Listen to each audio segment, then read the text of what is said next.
We're coming up on the Crucifixion Resurrection Week. Do you know the proper timeline or just what we've been taught? Did you know that Jesus used the timeline to show the scribes and Pharisees that he was the Messiah? If you are interested in learning the events in real time according to the Bible, watch until the end. Please take the time to like and subscribe. Let's get started. Today we'll cover the Crucifixion Resurrection timeline.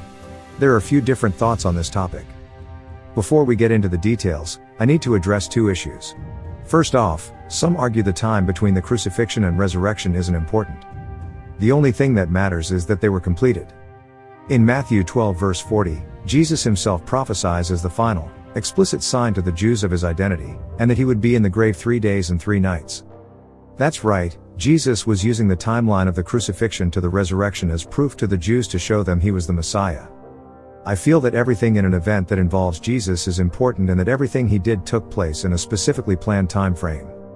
Second, I call this the Crucifixion Resurrection Week and not Easter. Most of us know about the pagan roots of Easter, but beyond that, I find it absolutely horrendous that the two biggest events in Christianity have taken a back seat to a bunny that brings chocolate eggs and treats to the children. Now let's look at the timeline. Right now, we observe Friday afternoon to Sunday morning. If we look at this accurately, being generous, it equals 2 nights and 2 days. That is, Friday night, Saturday day, Saturday night and Sunday day. The hardcore believers say this is 3 days because in the New Testament, part of a day counted as a day. This is because the New Testament was written in Greek. The Greek definition can mean parts of 3 days and 3 nights. Even if we go by this, it's still only 2 nights. My argument is, the verse indicating the timeline refers to the Old Testament and what Jonah experienced. Matthew 12 verses 38 to 40. Then some of the scribes and Pharisees answered, saying, "Teacher, we want to see a sign from you." But he answered and said to them, "An evil and adulterous generation seeks after a sign, and no sign will be given to it except the sign of the prophet Jonah. For as Jonah was 3 days and 3 nights in the belly of the great fish, so will the Son of Man be 3 days and 3 nights in the heart of the earth." In the Old Testament, days and nights meant full days and nights. So that means 3 full days and 3 full nights. Another part that some use as evidence is the verse about the Sabbath. They assume it's talking about the weekly Sabbath. We will cover this shortly. It's also important to note, back in the time of Jesus, no Christian holidays were celebrated. They didn't exist. Instead, there were special Jewish days and high days such as Passover and the Feast of Unleavened Bread. High days begin at sunset and end the next sunset. The Feast of Unleavened Bread is a high day. Leviticus 23 verses 5 to 7. On the 14th day of the first month at twilight is the Lord's Passover, and on the 15th day of the same month is the Feast of Unleavened Bread to the Lord. 7 days you must eat unleavened bread. On the first day you shall have a holy convocation, you shall do no customary work on it. Having this information, we can calculate the proper timeline using the Bible. Jesus sat down with the apostles to have Passover dinner. Luke 22 verse 13 to 15. So they went and found it just as he had said to them, and they prepared the Passover. When the hour had come, he sat down, and the 12 apostles with him. Then he said to them, "With fervent desire I have desired to eat this Passover with you before I suffer." After that, Jesus prayed 3 times while the apostles dozed off. Mark 14 verse 39 to 41. Again he went away and prayed, and spoke the same words.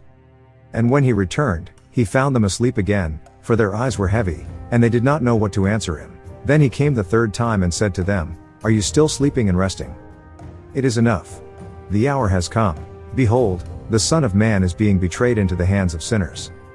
Then Jesus was betrayed by Judas. Mark 14 verses 43 to 44.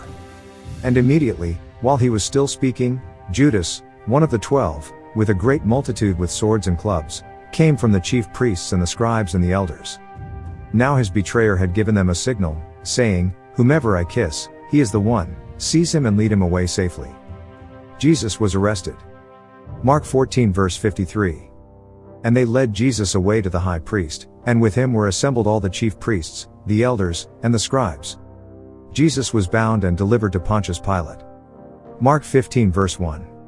Immediately, in the morning, the chief priests held a consultation with the elders and scribes and the whole council, and they bound Jesus, led him away, and delivered him to Pilate. At 9 a.m., the crucifixion began. Mark 15 verse 25. Now it was the 3rd hour, and they crucified him. From 12 noon until 3 o'clock there was darkness over the land. Mark 15 verse 33. Now when the 6th hour had come, there was darkness over the whole land until the 9th hour. Pontius Pilate was asked about breaking their legs. John 19 verse 31. Therefore, because it was the preparation day, that the bodies should not remain on the cross on the Sabbath, for that Sabbath was a high day, the Jews asked Pilate that their legs might be broken, and that they might be taken away. The Sabbath mentioned here is the Feast of Unleavened Bread. It started at dusk and ended at dusk the next day. Jesus dies. Mark 15 verse 34 and 37. And at the 9th hour Jesus cried out with a loud voice, saying, Eloi, Eloi, lama sabachthani? Which is translated, my God, why have you forsaken me? Jesus cried out with a loud voice, and breathed his last.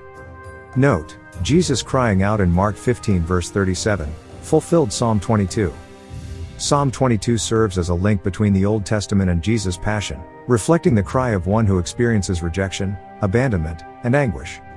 The opening line, my God, why have you forsaken me? Is particularly poignant, echoing Jesus' cry on the cross and emphasizing the depth of suffering and the ultimate victory over adversity. They made sure Jesus was dead. John 19 verses 32 to 34.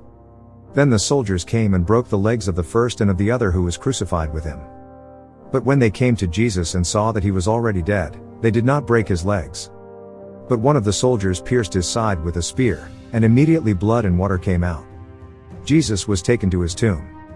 Mark 15 verses 42 to 47. Now when evening had come, because it was the preparation day, that is, the day before the Sabbath, Joseph of Arimathea, a prominent council member, who was himself waiting for the kingdom of God, coming and taking courage, went into Pilate and asked for the body of Jesus. Pilate marveled that he was already dead, and summoning the centurion, he asked him if he had been dead for some time. So when he found out from the centurion, he granted the body to Joseph. Then he bought fine linen, took him down, and wrapped him in the line. And he laid him in a tomb which had been hewn out of the rock, and rolled a stone against the door of the tomb. And Mary Magdalene and Mary the mother of Joses observed where he was laid. The embalming spices were purchased. Mark 16 verse 1. Now when the Sabbath was past, Mary Magdalene, Mary the mother of James, and Salome bought spices, that they might come and anoint him. The spices were prepared. Luke 23 verse 56. Then they returned and prepared spices and fragrant oils. And they rested on the Sabbath according to the commandment. This Sabbath was the weekly Sabbath, Saturday. Jesus was resurrected from the dead. The women went to embalm the body. Luke 24 verse 1. Now on the first day of the week, very early in the morning, they, and certain other women with them, came to the tomb bringing the spices which they had prepared. Note, the first day of the week is Sunday. John 20 says it was still dark when Mary went, meaning, it was still Saturday night. John 20 verse 1. Now on the first day of the week Mary Magdalene went to the tomb early, while it was still dark, and saw that the stone had been taken away from the tomb. Jesus was already gone. Luke 24 verses 2 to 3. But they found the stone rolled away from the tomb. Then they went in and did not find the body of the Lord Jesus. So let's review. Jesus and the apostles had Passover together on Tuesday night. In 31 AD, the year of Christ's death, Passover fell on a Wednesday. That means he ate the Passover supper at the beginning of the 14th of Abib, or just after sunset on what today's Roman calendar calls Tuesday. The crucifixion started Wednesday morning. Jesus dies Wednesday afternoon. He was removed from the cross and placed in the tomb by or before nightfall. This had to be done because on the high day, the Feast of Unleavened Bread started at dusk. Nothing could be done on Thursday because it was still the high day. Women bought the embalming spices and prepared them on Friday. Nothing could be done on Saturday, it was the weekly Sabbath. They went to the tomb very early on Sunday and Jesus was gone. If we add up the days and nights it goes like this. Jesus put in the tomb Wednesday night, that's night 1. Nothing done Thursday, that's day 1 and night 2. Spices prepared Friday, that's day 2. Nothing could be done Friday night because the Sabbath started at dusk. That's night 3. Nothing done on Saturday because it was the Sabbath, that's day 3. Nothing could be done Saturday night because of darkness. Jesus was gone early Sunday morning while it was still dark means he was gone before nightfall on Saturday. That's 3 full days and 3 full nights. Thanks for watching.